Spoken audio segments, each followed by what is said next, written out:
Assalamualaikum warahmatullahi wabarakatuh.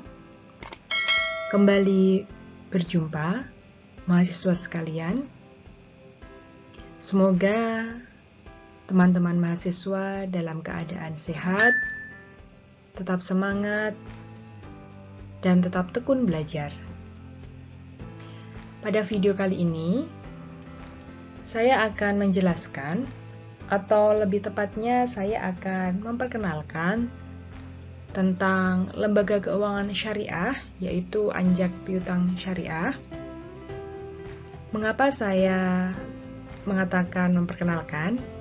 Karena nanti teman-teman bisa mengeksplornya lebih lanjut terkait dengan Anjak Piutang Syariah ini di buku-buku ataupun jurnal-jurnal yang teman-teman bisa dapatkan secara online.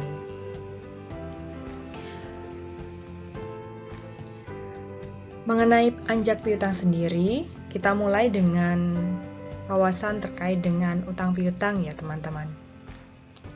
Dalam konsep akuntansi sendiri, mungkin teman-teman juga sudah sering mendengar terkait dengan utang piutang. Nah, dalam konsep akuntansi sendiri, utang adalah kewajiban atau hak milik orang atau pihak lain yang berupa uang, barang, atau jasa berupa uang yang harus dibayar dari pengutang atau debitur kepada si pemberi utang atau kreditur. Sedangkan kalau piutang sendiri, itu adalah pemberian pinjaman dengan nominal tertentu kepada perorangan atau perusahaan. Itu konsep terkait utang piutang dalam akuntansi. Nah, lalu apa Anjak Piutang sendiri? Kalau kita lihat dari segi pengertian secara bahasa, anjak itu berarti berpindah atau bergerak. Dan piutang itu berarti uang yang dipinjamkan yang dapat ditagih dari seseorang. Atau mungkin bisa dikatakan juga tagihan uang perusahaan kepada para pelanggan yang diharapkan akan dilunasi dalam dalam waktu tertentu sejak tanggal keluarnya tagihan. Nah, lalu apa pengertian anjak piutang?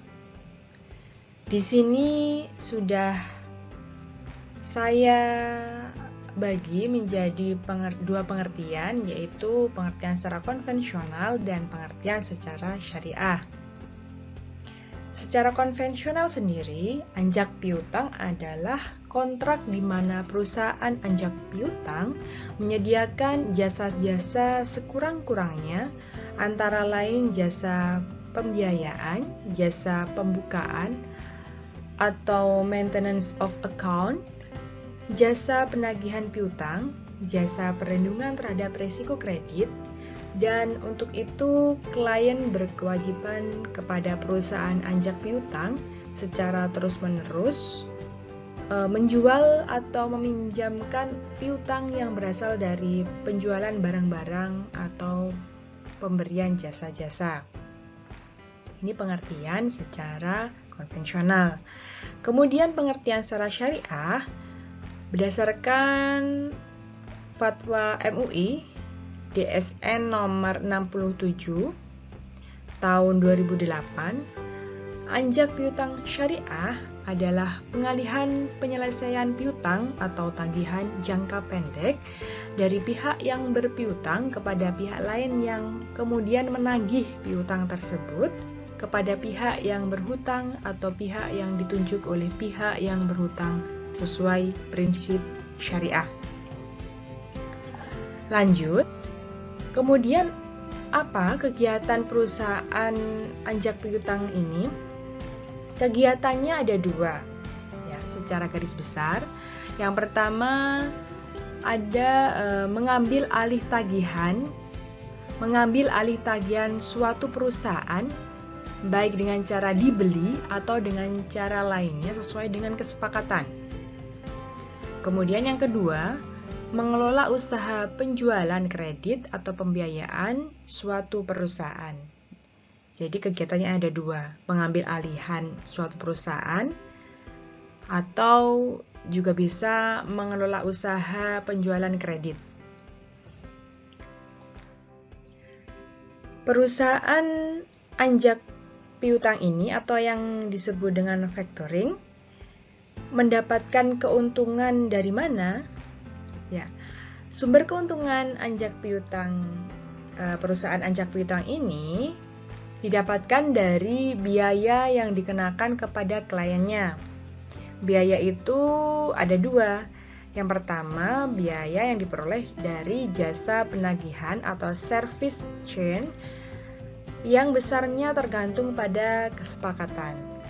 Yang kedua, biaya administrasi atau discount change yang besarnya juga tergantung pada kesepakatan. Jadi mungkin bisa dikatakan ya dari beberapa pengertian kemudian kegiatan tadi bisa dikatakan bahwa perusahaan anjak piutang ini merupakan perusahaan yang membantu dalam mengelola masalah hutang piutang, baik pengambil alihan atau pembelian piutang yang bertujuan memperlancar kegiatan perusahaan dan menghindari kredit macet atau pembiayaan macet. Agar apa? Agar perusahaannya mempunyai masalah dalam hal hutang piutang ini dapat menyelesaikan kegiatan operasionalnya. Ya, kegiatan operasionalnya dapat berjalan baik dan lancar.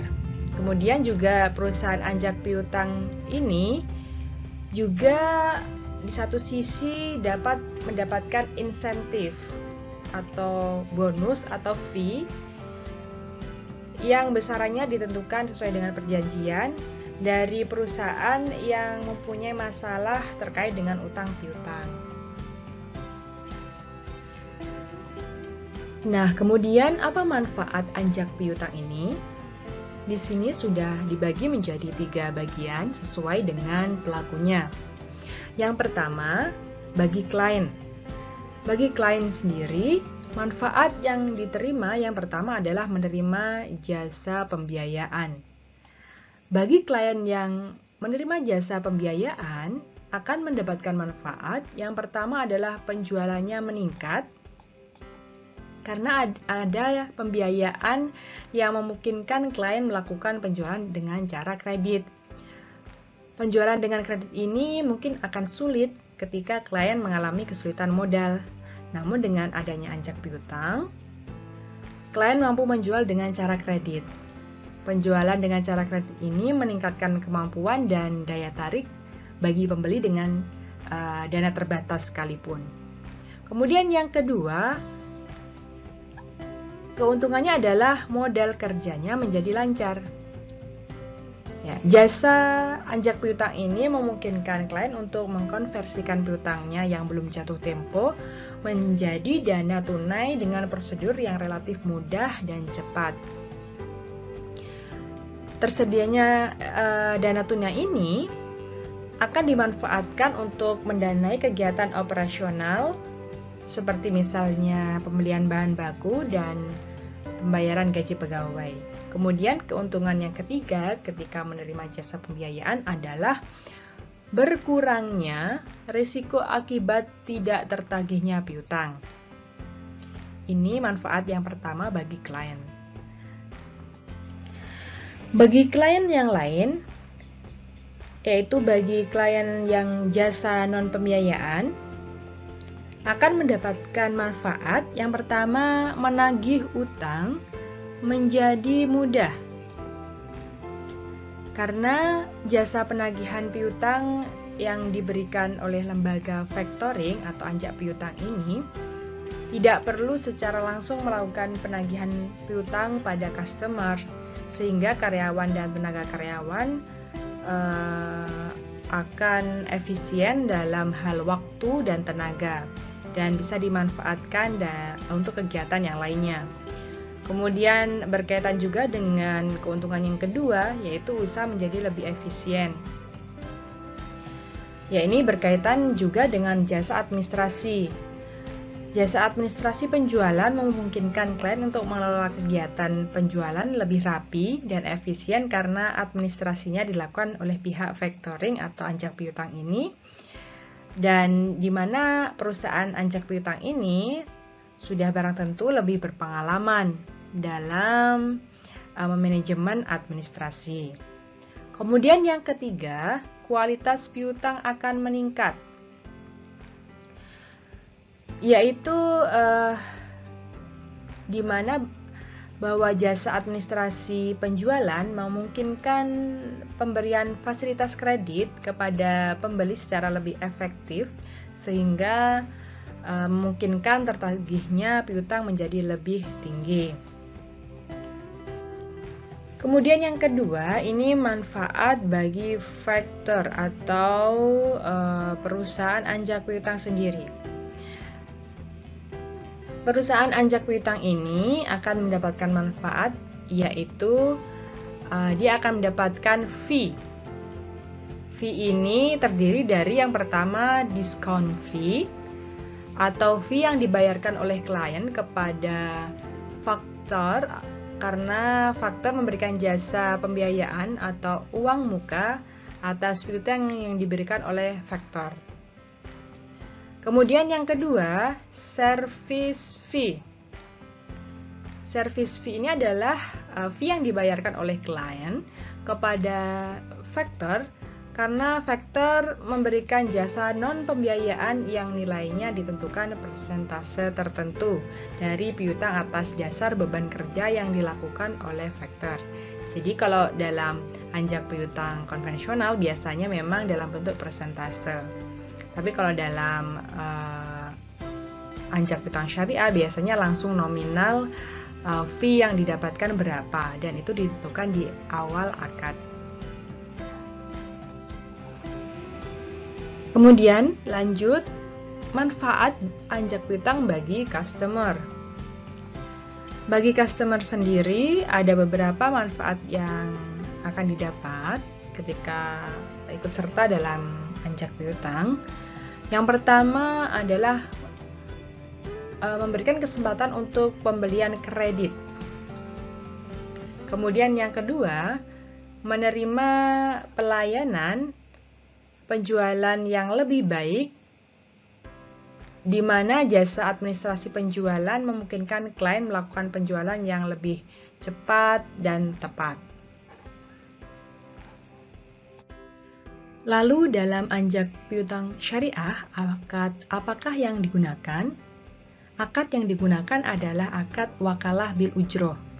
Ini sesuai dengan ketentuan dalam Fatwa DSN MUI nomor 67 tahun 2008, di mana pihak yang berpiutang mewakilkan kepada pihak lain untuk melakukan pengurusan dokumen-dokumen penjualan, kemudian menagih piutang kepada pihak yang berhutang atau pihak lain yang ditunjuk oleh pihak yang berhutang.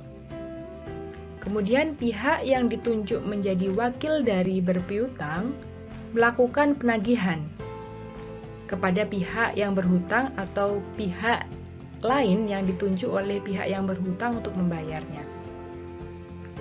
Lalu, pihak yang ditunjuk menjadi wakil dapat memberikan dana talangan atau qard kepada pihak yang berpiutang sebesar nilai piutangnya. Kemudian atas jasa untuk melakukan penagihan piutang tersebut, pihak yang ditunjuk menjadi wakil dapat memperoleh ujroh atau fee. Besaran ujroh ini harus disepakati pada saat awal atau pada saat akad dan dinyatakan dalam bentuk nominal, bukan persentase sebagaimana pada anjak piutang konvensional ya. Jadi dengan demikian dapat dipahami bahwa pada prinsipnya anjak piutang syariah ini memberikan manfaat pembayaran piutang lebih cepat dari jatuh tempo yang telah ditetapkan. Kemudian juga dapat memberikan dana segar bagi perusahaan untuk modal. Kemudian juga dapat membantu meningkatkan keuntungan yang merupakan sarana peralihan risiko tagihan yang tidak bisa dicairkan, serta mungkin dapat memberikan kesempatan kerja bagi perusahaan faktor agar dapat mendapatkan upah atau fee atau ujroh. Lanjut kepada perbedaan anjak piutang konvensional dan syariah. Ada beberapa perbedaan. Yang pertama, dilihat dari sumber hukumnya. Anjak piutang syariah memakai sumber hukum Al-Quran, hadis, dan fatwa DSN MUI nomor 67 tahun 2008. Kemudian untuk anjak piutang konvensional, hukum yang dijadikan acuan adalah surat keputusan Menteri Keuangan tentang anjak piutang. Yang kedua, terkait dengan keuntungannya. Keuntungan dari anjak piutang syariah ini didapatkan dari besarnya ujroh atau fee yang besarannya sesuai dengan kesepakatan bersama. Sedangkan dalam anjak piutang konvensional, keuntungannya berupa biaya yang besarannya telah ditentukan oleh perusahaan faktor secara sepihak dengan acuan tingkat diskonto atau bunga. Selanjutnya untuk transaksinya. Transaksi dari anjak piutang syariah ini tentunya harus terbebas dari gharar, maisir, dan riba. Untuk anjak piutang konvensional, ketentuan ini tentu tidak ada. Kemudian pada objek barangnya. Objek barang antara supplier dan customer ini tentunya harus barang-barang yang halal. Tapi dalam anjak piutang konvensional, ketentuan tentang objek yang halal ini tentunya tidak ada.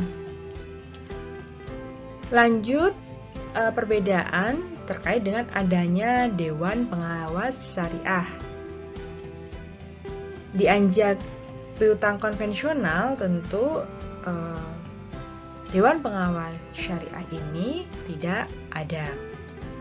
Kemudian perbedaan yang selanjutnya adalah pada anjak piutang syariah, akad yang digunakan adalah akad wakalah bil ujroh, hiwalah, dan qard. Sedangkan dalam anjak piutang konvensional, akad yang digunakan adalah sebatas perjanjian sesuai dengan hukum negara. Selain yang saya sebutkan tadi, ada perbedaan yang lain yang ada di anjak piutang syariah dan konvensional ini. Misalnya saja, dalam pengoperasian, anjak piutang tentunya harus mengutamakan prinsip ta'awun atau tolong-menolong. Kemudian tentunya juga diikuti dengan prinsip untuk mendapatkan profit atau keuntungan. Namun, kalau dalam anjak piutang konvensional, prinsip keuntungan ini lebih diutamakan dan memang prinsipnya adalah profit yang sebesar-besarnya. Kemudian lagi ada perbedaan juga bahwa di anjak piutang syariah ini tentunya menerapkan nilai-nilai keislaman dalam menjalankan anjak piutang syariah yang berprinsip pada kejujuran. Kemudian juga akan menciptakan suasana kepercayaan tentunya. Namun dalam anjak piutang konvensional, tidak ada tuntutan hukum jelas yang mengatur kejujuran dan pada akhirnya akan mendatangkan kepercayaan. Hal tersebut tidak ada dalam anjak piutang konvensional. Di sini saya sudah berikan contoh salah satu perusahaan anjak piutang syariah yang ada di Indonesia di bawah naungan Bank Syariah, yaitu BNI Syariah. Teman-teman nanti bisa membaca dan mempelajarinya di websitenya. Kemudian untuk bukti transaksi atau kehadiran sekaligus kuis pada pertemuan kali ini, silakan teman-teman mencari contoh perusahaan anjak piutang yang lainnya. Baik, demikian yang dapat saya sampaikan. Jika terdapat hal yang sekiranya belum jelas, teman mahasiswa bisa bertanya di forum WhatsApp grup kita dan bisa kita diskusikan. Mohon maaf atas segala salah dan khilaf. Billahi taufiq wal hidayah. Wassalamualaikum warahmatullahi wabarakatuh.